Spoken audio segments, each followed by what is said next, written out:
Like you guys, this is supposed to be an emotional video for me, but no. I refuse to let the devil win. I refuse to let the devil get hold of me through my tears or whatsoever. It's really emotional to me. It means a whole lot to me.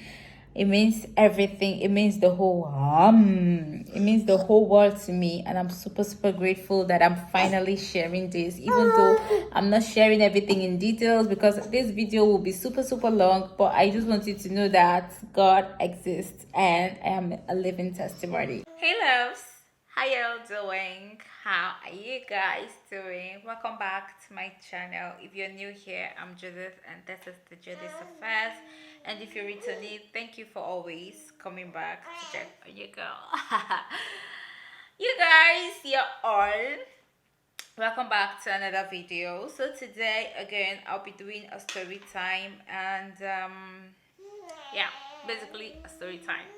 I think, I don't know, this video wasn't really planned, although I had it in mind to film this video, but it wasn't really planned. Let's just get right into the video, okay? So you guys, I'll be doing a story time. I don't know, I have this thing, I just want to wrap my hair. Please ignore my hair looking this messy because I don't know, I can't tell. Just ignore, okay? Thank you. So guys,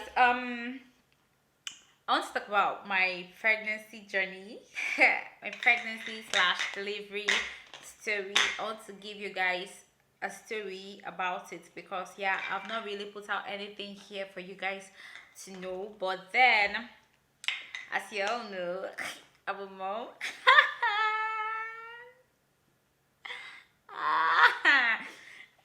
Oh yes, I'm your mother. Okay, I am your mother. Yeah, she's so adorable. So you guys, I am a mom. This is how the whole thing went. Okay, the thing is getting married. We already talked about, having kids with my husband even before we got married and all of that. And I told him I want to get done with school and everything, if including NYSC, before I would even want to get pregnant and give birth, because I want to have this full attention for my child. So it didn't really go as planned. So let me just say I got pregnant unintentionally. I don't know. I got pregnant unplanned. I just got pregnant and I found out I was pregnant. I was actually in the Netherlands then. That was the first time I came visiting my husband. I went to visit my husband. I found out I was pregnant and yeah, I just met the doctor and our doctor, prescribed the supplements. I was checked on or carried out necessary tests done, and the test is actually they carried out to know about my fitness, my well-being, if I can carry this pregnancy. I think they do that everywhere. I don't know. So they did everything and I was okay, and I said why not. Okay. Fast forward to when I went back to school, Nigeria. School resumed because yeah, was it pandemic? Yeah, it was the pandemic resumption. First time ever after pandemic, and school resumed. I went back to school and I was carrying my baby in my stomach. Like this baby was growing.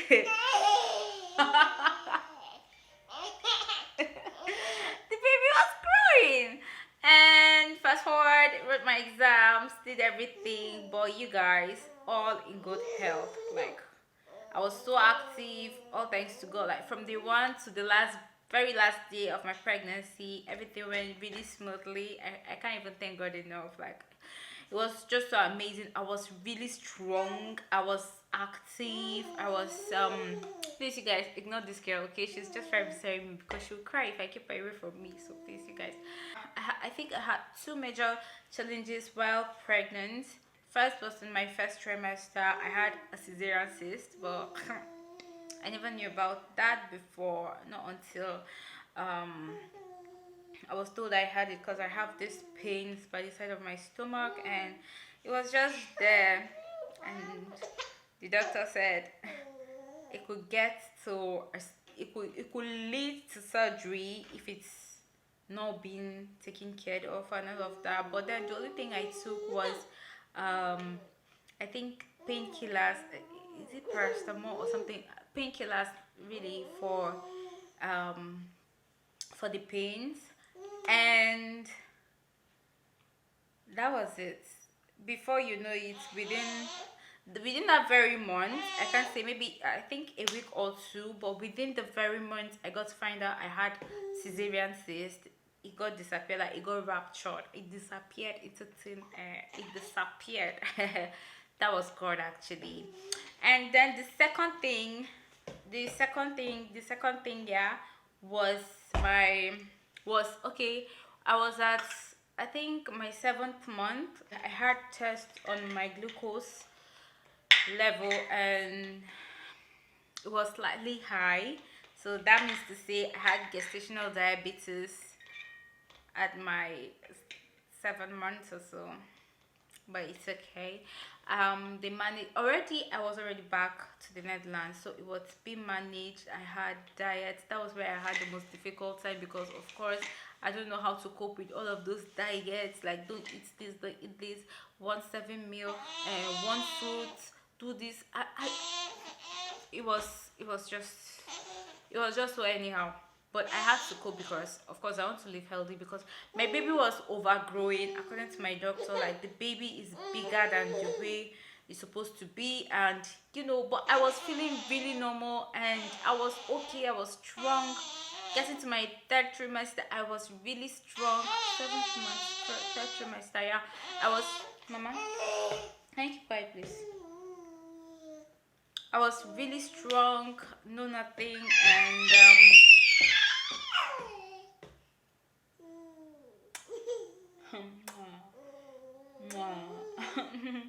I was really strong, and then here comes the shocking news.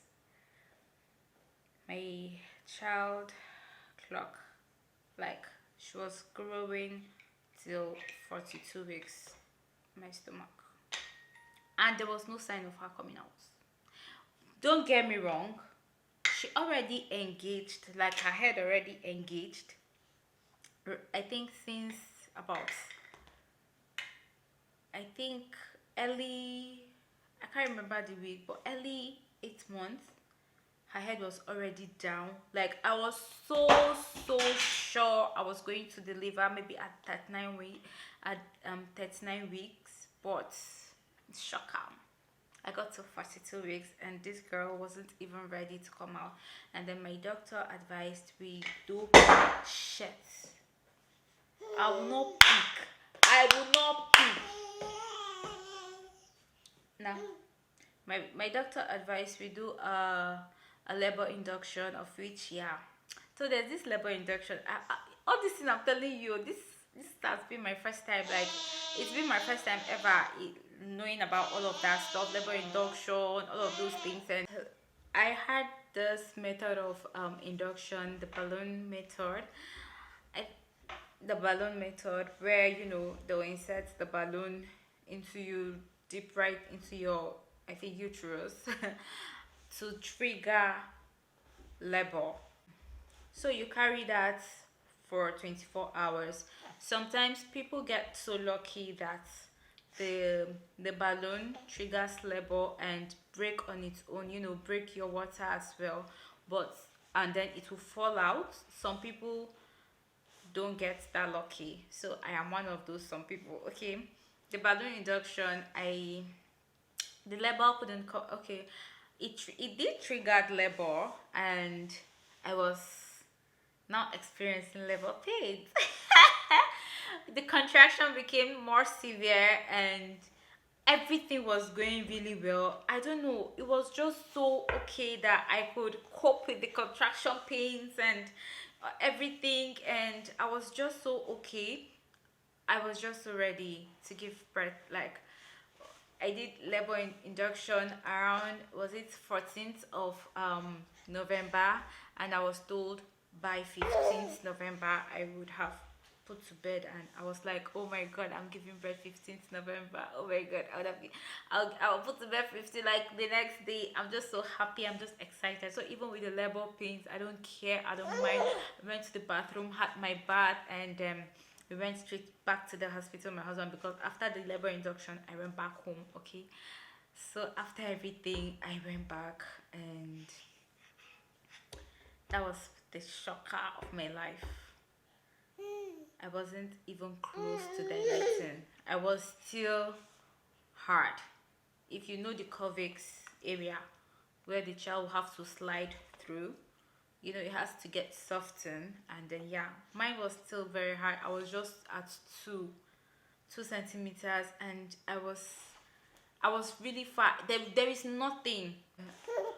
More contractions. I was in pain. I just want to like push and see, in my mind I was like, you people tell me push, because already my legs were being hung, and I was like, push. Okay, I didn't tell you guys that, including the water, like the nurse had to insert her hand inside to break the water. I was like, okay, that's no problem. She might be still coming today. And they said push. I just want them to say push, so that I'll just push, and you know, I already prayed from the one. I'll push no more than 2 times. That is, if I push, be that. If I push over well, it's not even going to be more than 2 times. Okay, yeah. So that was how it went, and they had to check the baby's heartbeat, and mine as well. I was getting tired, exhausted. I was still not dilated yet. I was just in pain, and my baby's heart rate went like, you know how something can go from 0 to and from 100 to 0, like Nigeria, from top to bottom. Top to bottom, exactly. My baby's heart rate went from top to bottom. And my heart rate was good, but I don't really know what they said was for me. And then I don't know, the doctor came, he just came, brushed, checked, and everything wasn't really going well.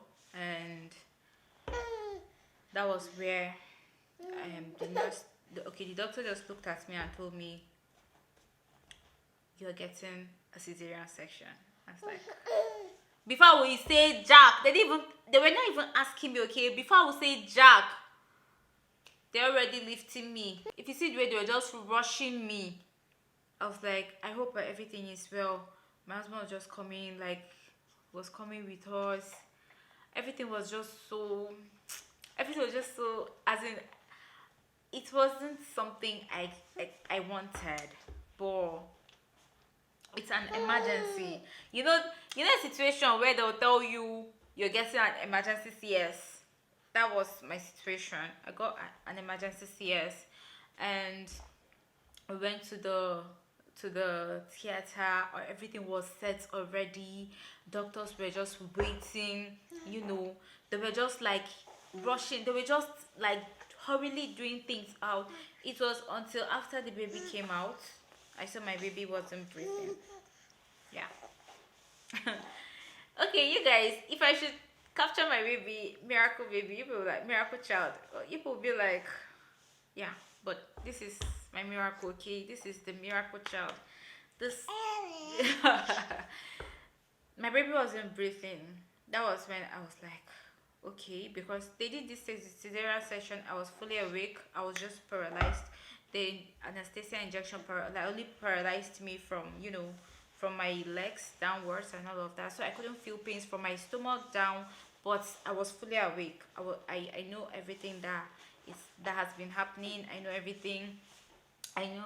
So when the doctor, okay, before they even started, the doctor came to call my husband aside, and then that was when he told my husband.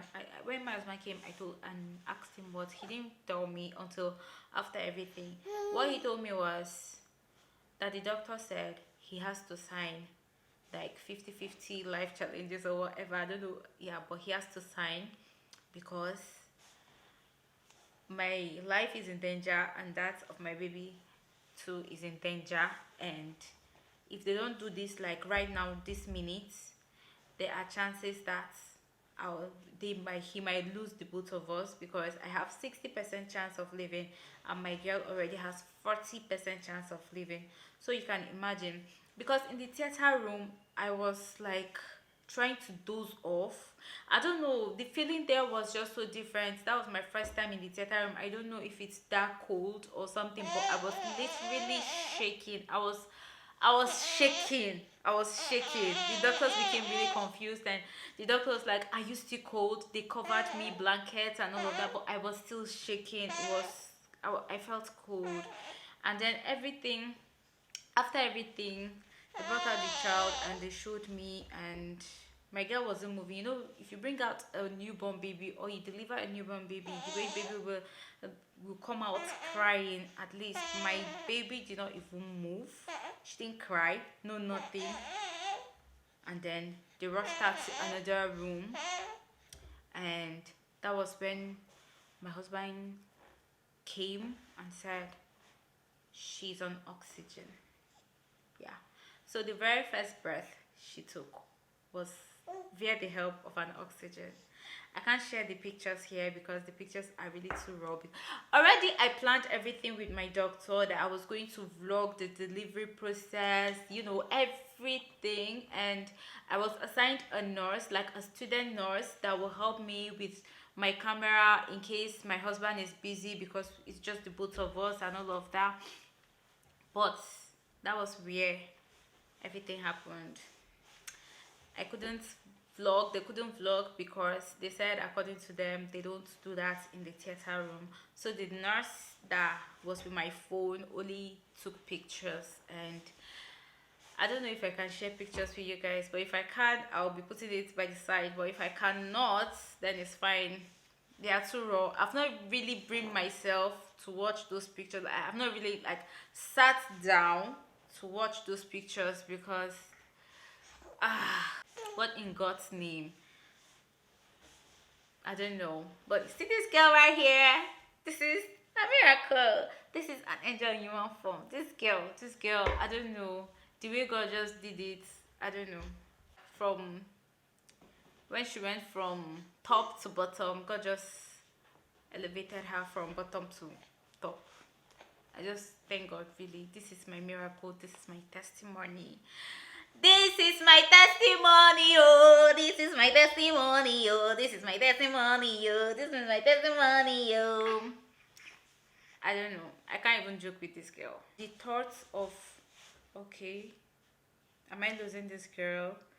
Seeing her fighting for her life via oxygen, you know, they'll put the oxygen on her, and they'll put the oxygen on her, and after some time they'll try to take it off to see if she will be able to breathe on her own, and then she'll be choking again.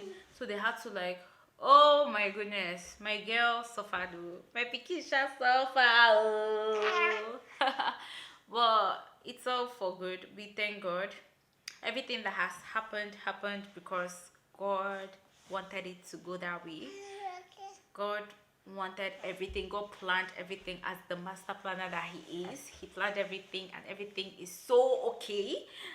I just thank God. Yeah.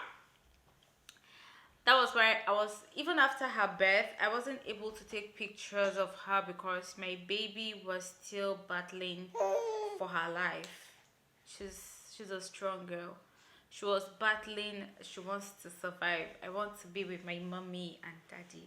That was what she was fighting for, and I'm really so grateful to God for keeping her. And after that period of when she wasn't really getting okay, or like, of course my baby can't be on life support for the rest of her life, no. So they were kind of thinking they're taking her to a special ward, but not even in that very hospital. So me, I'll be there in the hospital recovering, but my girl will not be there. Like, no, I don't want it. That was when I don't know from where prayers was started. Fire. I don't know. God just came in the possible way, like the best way ever. He has never neglected me, and not now, not tomorrow. No, not ever.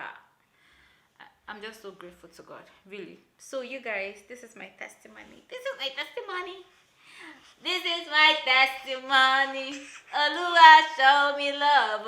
When I do getting nothing, carry my matter for head. So you guys, my camera's battery just went down. It went from zero. It went from top to bottom. So the camera's battery is really low. I have to continue this video with my phone.